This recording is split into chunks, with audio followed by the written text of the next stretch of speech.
Mapping টাস্কটা মানে কি, যে হ্যাঁ যে কাজটা আপনার কাছে আসলো সার্ভারের কাছে, সেই কাজটাকে টুকরা টুকরা করে কি ভ্যালু পেয়ারে কনভার্ট করে স্লেভ নোডগুলোর মধ্যে অ্যাসাইন করে দিবে।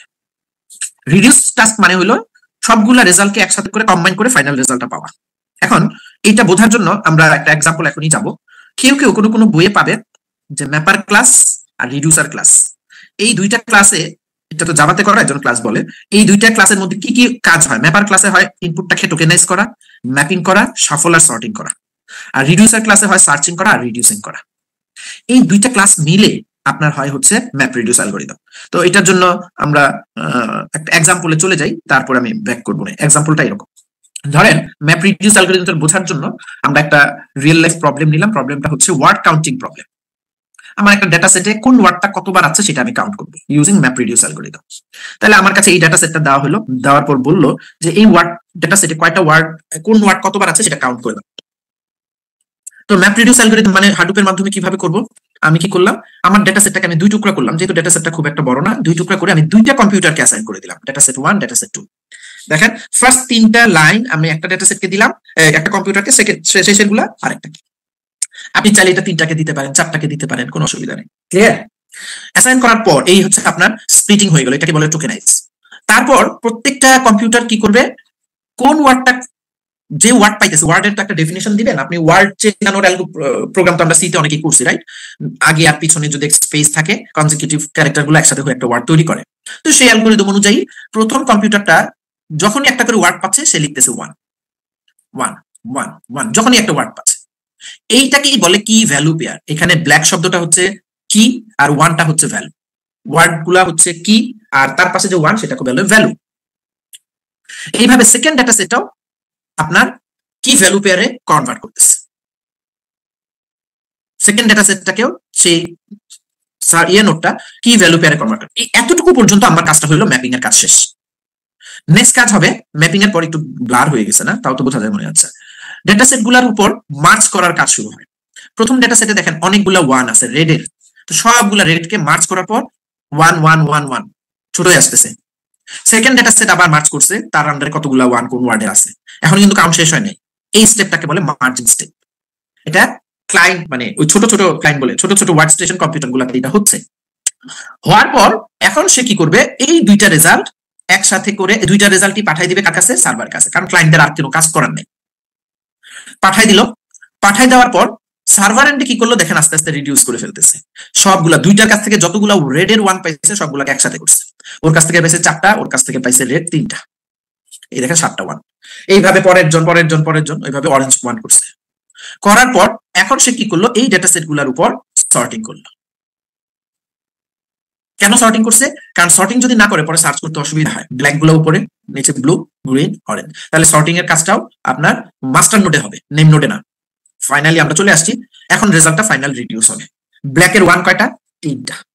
ব্লু কয়টা? 6টা। এইভাবে হোয়াইট কয়টা? 3টা। এই ফাইনাল রেজাল্ট ইউজারকে জানাই দিল। তাহলে এই সামান্য ওয়ার্ড কাউন্টিং প্রবলেমটা ম্যাপ রিডিউস অ্যালগরিদম বা হাডুপের মাধ্যমে দুইটা কম্পিউটার ইউজ করে করা হয়েছে। বুঝা গেল কথাটা? জি স্যার। এখন আপনাদেরকে যদি আমি একটা টাস্ক দেই, সে 1 থেকে 50 লক্ষ পর্যন্ত কতগুলো প্রাইম নাম্বার আছে আপনি খুঁজে বের করবেন ম্যাপ রিডিউস অ্যালগরিদম ইউজ করে। কেমনে করবেন?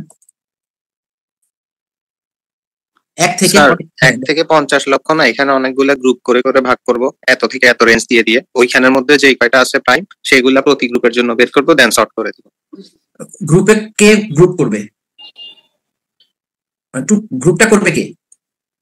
গ্রুপটা তো স্যার মাস্টার আমরা করব, আমরা করে ম্যানুয়ালি করব। ম্যাপ রিডিউস অ্যালগরিদম তো কে করবে? Job scheduler. আরেকজন বলছেন আগে, পরে কে বলছেন বলেন? স্যার আমি। না না, তোমার পরে কে বলবো? আরেকটা অ্যানসার দিছিল, কে করবে? Sir master. মাস্টার নোট করবে। তার মানে আগে হাডুপ ইনস্টল করতে হবে। মাস্টার নোট আপনার মনে হইলো যে যেহেতু কাজটা অনেক বড়, 50 লক্ষ ডেটা, আমার মনে হইলো আমি কাজটা 50টা কম্পিউটার মধ্যে ভাগ করে দিব। এইভাবে আমার 50টা কম্পিউটার কানেক্ট করা থাকতে হবে একটা ইন্টারনেট ইয়ের মধ্যে, নেটওয়ার্কিং এর মধ্যে, হাডুপ ইনস্টল করার পর। এই ভাগ করে দেওয়াটা হাডুপের সাহায্যে আপনি করবেন। হাডুপ ইনস্টল করলে এটা বোঝা যাবে। তো আপনি 50 জনের মধ্যে যদি ভাগ করে দেন, প্রতিজন কয় লক্ষ ডেটা পাইলো? 1 লাখ। 1 লক্ষ ডেটা পাওয়ার পর প্রত্যেককে যার যার অংশের প্রাইম নাম্বারগুলো বের করে আপনার কাছে রিটার্ন করবে। তারপর সবগুলোকে কম্বাইন করে আপনি তখন বলে দিবেন টোটাল প্রাইম নাম্বার হলো এতগুলা। বুঝা গেছে? তো এইভাবে আপনি যে কোনো প্রবলেম ম্যাপ রিডিউসের মাধ্যমে করতে পারবেন। এটা একটা ছোট্ট এক্সাম্পল দিলাম, যদি 3V থাকে যে কোনো প্রবলেম, ঠিক আছে? এইটা হচ্ছে ফুল ম্যাপ রিডিউসের একটা কমন আর্কিটেকচার একসাথে। আচ্ছা, এখন আসেন আরেকটা জিনিস একটু বলি, এগুলো কিন্তু ওই একই জিনিস, হ্যাঁ, ভিতরে ছোট ছোট অংশগুলো আছে। ম্যাপ রিডিউস অ্যালগরিদম বুঝতে গেলে অ্যালগরিদম লাগে, যেমন সর্টিং লাগে, সার্চিং লাগে, ইন্ডেক্সিং লাগে, টিএফ আইডিএফ লাগে। যেমন ওগুলো ডাটাগুলো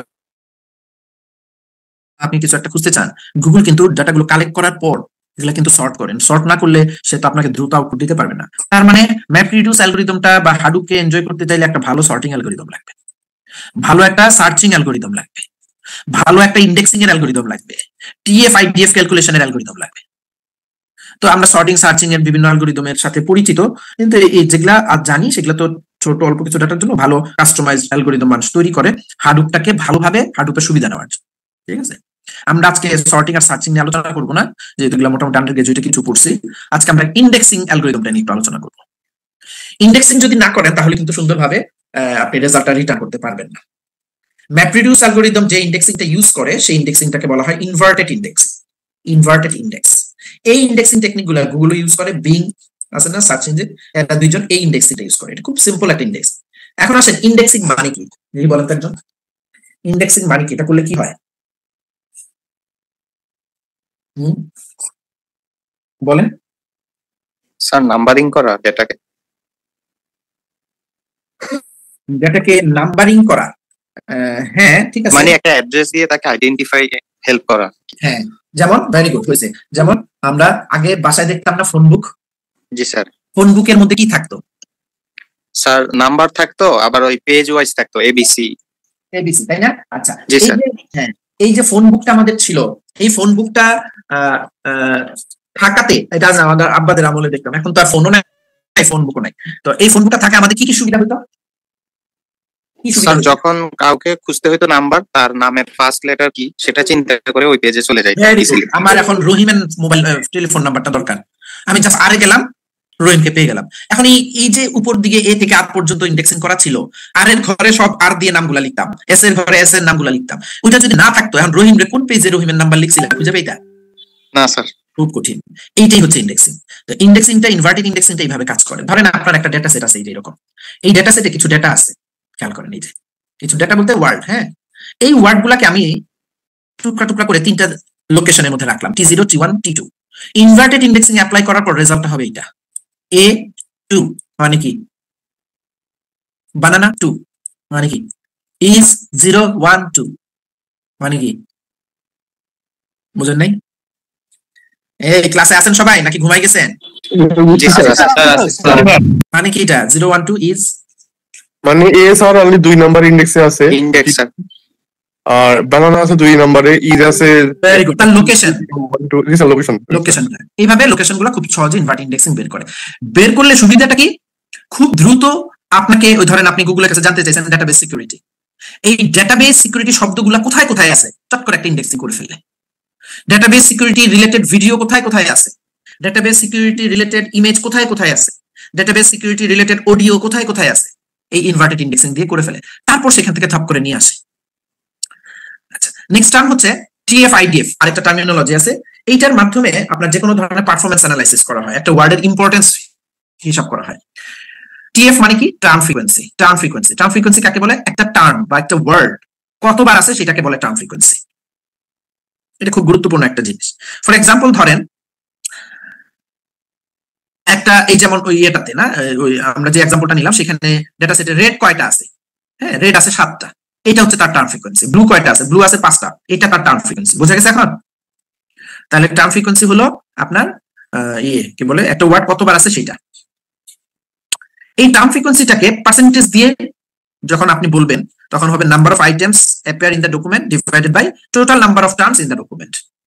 ঠিক আছে, যে টি টার্মসটা এই ডকুমেন্টে কতবার আছে, 5বার আছে, কতটার মধ্যে, এই ডকুমেন্টে টোটাল ওয়ার্ড আছে 15টা, ডকুমেন্টে টোটাল ওয়ার্ড আছে সে ধরেন 20টা, এর মধ্যে টি শব্দটা, এই টার্মটা আছে 5বার, তার মানে তার টার্ম ফ্রিকোয়েন্সি হচ্ছে 20%, সরি 25%। ঠিক আছে, এই টি আর আইডিএফ এটা একটা টার্ম, আর টি এরপরে এখন বলবো আইডিএফ, এটা দুই টুকরা করে ফেলি, তারপরে একসাথে করে বলবো টিএফ আইডিএফ কি। এখন আসেন টার্ম ফ্রিকোয়েন্সি আলোচনায় আসলো কেন হাডুপের সাথে। ধরেন গুগলের সার্চ ইঞ্জিনে আপনি যখন ডেটাবেস সিকিউরিটি ওয়ার্ডটা খুঁজতে চাচ্ছেন এই রিলেটেড ডকুমেন্টগুলা, তখন কম্পিউটার ডেটাবেস সিকিউরিটি শব্দটা এই শব্দটা কতবার আছে একটা ডকুমেন্টে সেটা ধরেন গুনলো। ধরেন একটা ডকুমেন্ট সে গুগল তার কালেকশনে পাইলো পিডিএফ ফাইল, যে পিডিএফ ফাইলটার মধ্যে সে ধরেন 20,000 ওয়ার্ড আছে, একটা বড় পিডিএফ ফাইল। সেই 20,000 ওয়ার্ডের পিডিএফ ফাইলে ডেটাবেস সিকিউরিটি শব্দটা আছে ধরেন 4,000 বার। তাহলে সেই ফাইলটা কি আপনাকে সার্চ ইঞ্জিন সার্চ করে এনে দেখাবে? হ্যালো, না স্যার। করতে চাচ্ছ এমন একটা ফাইল পাইলো যে ফাইলে সিকিউরিটি ওয়ার্ডটা নাই বাট ডেটা ওয়ার্ডটা আছে 4,000 বার, সেটা সাজেস্ট করবে? হ্যালো, না স্যার, করবে স্যার, করার কথা না স্যার, কারণ যদি কোনো সিকিউরিটিটা যদি একবারও না থাকে তাহলে স্যার সিকিউরিটি আছে, সিকিউরিটি অনেক কম আছে, কিন্তু ডেটা শব্দটা বারবার আসছে, বেশি আসছে, অনেক বেশি, 4,000 বার। তার মানে আপনারা যে অ্যানসারটা দিতে চাচ্ছেন সেটা পেয়ে গেছি, সেটা হচ্ছে ওয়ার্ডের উপস্থিতি দেখে আপনি সিদ্ধান্ত নিতে চান এই ফাইলটা আপনার জন্য গুরুত্বপূর্ণ কি না, তাই তো? জি স্যার। এই ধারণাটা আসলে ভুল। কেন ভুল? ধরেন আমি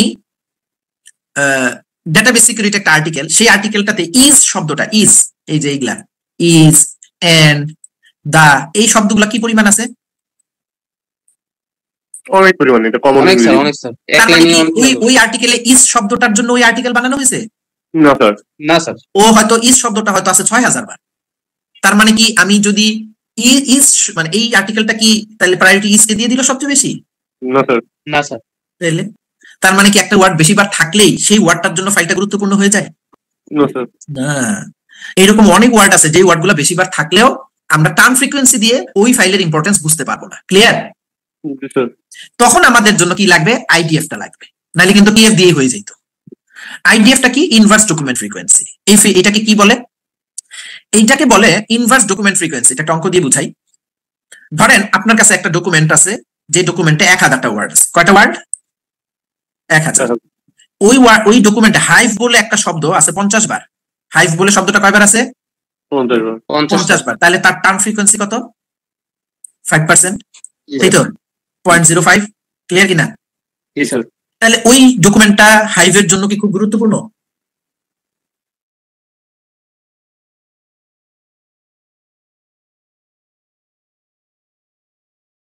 এখন আসেন টার্ম ফ্রিকোয়েন্সি দিয়ে আমি হাইভের সাথে এই ডকুমেন্টটা যে রিলেটেড, আমি টার্ম ফ্রিকোয়েন্সি দিয়ে এটাকে বুঝতে পারলাম না। কম আছে বলেই সে কম গুরুত্বপূর্ণ, সেই অ্যালগরিদম নেওয়াতে আমি বিপদে পড়ছি। এখন দেখেন ইনভার্স ডকুমেন্ট ফ্রিকোয়েন্সিটা দেখাবো। আপনার কাছে এরকম ডকুমেন্ট আছে হচ্ছে 1 মিলিয়ন ডকুমেন্ট, সরি 10 মিলিয়ন, 1 কোটি ডকুমেন্ট আছে। পুরো 1 কোটি ডকুমেন্টে অনেক ওয়ার্ড, প্রতিটাতে 1000 ওয়ার্ড, হিউজ ওয়ার্ড, আর গুণার দরকার নাই। 1 মিলিয়ন ডকুমেন্টে টোটাল হাইভ শব্দটা আছে মাত্র 1000 বার। মাত্র 1000 বার। 1 মিলিয়ন ডকুমেন্টে 1000 বার হাইভ শব্দ আছে। তার মানে হাইভ শব্দটা ম্যাক্সিমাম 1000টা ডকুমেন্টে আছে, কারণ টোটাল আছেই তো 1000 বার। ম্যাক্সিমাম 1000টা ডকুমেন্ট আছে। তার মানে 99% ডকুমেন্টে হাইভ শব্দটাই নাই, তাই তো? এইরকম একটা ভেরি রিয়ার ওয়ার্ড তাকে টার্ম ফ্রিকোয়েন্সি দিয়ে গুরুত্ব মানে হিসাব করলে তার জন্য কোনো ডকুমেন্ট সাজেস্টই করবে না। আমি বুঝতে পারতেছি? এখন তার এই যে স্কোরটা 5%, 0.05, এইটাকে বাড়াইতে হবে। বাড়াবো কার সাহায্যে? আইডিএফ এর সাহায্যে। আইডিএফটাকে বলে এই জিনিসটা যে 1000টা, একটু লাইনে থাকেন প্লিজ, একটু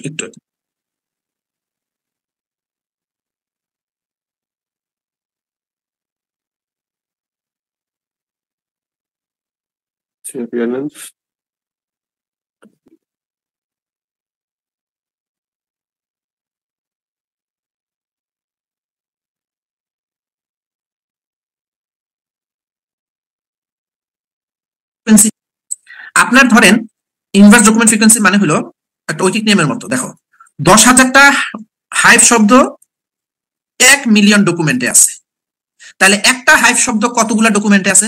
1 মিলিয়ন ডিভাইডেড বাই 10,000, 1000। বুঝতেছি কিনা? একটা হাইভ শব্দ প্রতি কতটা ডকুমেন্টে একবার হাইভ আছে?